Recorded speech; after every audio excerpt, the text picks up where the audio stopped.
नेपाळની ત્રિશુલી નદીના કિનારે થયેલ તબાહીના તસવીર દર કલાકે વધુ ભયાનક બની રહી છે। બુધવારે અચાનક આવેલા પૂરમાં મૃત્યુ પામનારાઓની સંખ્યા સતત વધી રહી છે। બચાવ કર્મીઓને અસરગ્રસ્ત જિલ્લાઓમાંથી સતત મૃતદેહો મળી રહ્યા છે।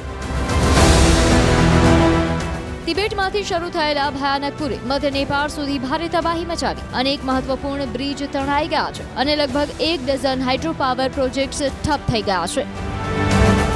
नेपाळની સેના અને અન્ય સુરક્ષા એજન્સીઓની બચાવ ટીમો રસુવા, ધાડિંગા, નુવાકોટ અને ચિતવાન જિલ્લામાં ગુમ થયેલા લોકોની શોધખોળ કરી રહી છે।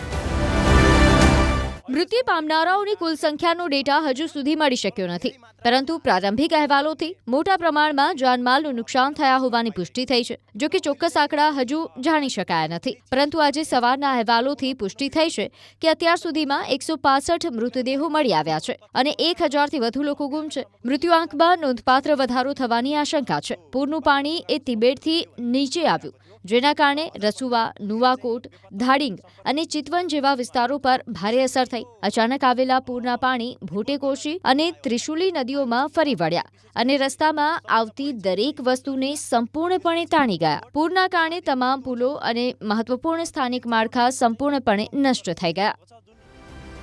ઘર, બજારો, ખેતરો, સરકારી ઇમારતો, પુલો અને રસ્તાઓ તબાહ થઈ ગયા છે। પૂરની આ દુર્ઘટનામાં બચી ગયેલા લોકોનું કહેવું છે કે તેમના મનમાં હજુ પણ ભય છવાયેલો છે। તેઓ પોતાના ગુમ થયેલા સ્વજનોની શોધખોળ કરી રહ્યા છે।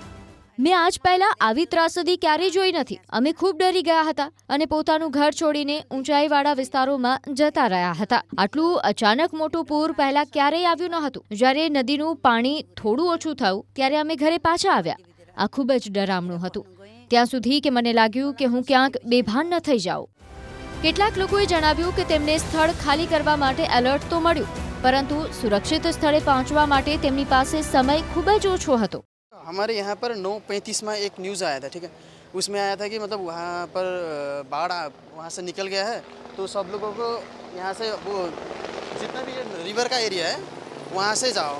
लेकिन हमको उतना टाइम ही नहीं मिला कि मतलब कोई सब लोग भाग ही नहीं पाए, इसीलिए सब कुछ ख़त्म हो गया। क्षेत्र को फिर से अपनी पुरानी गति में आने में कितना समय आप मानते हैं कि लगेगा?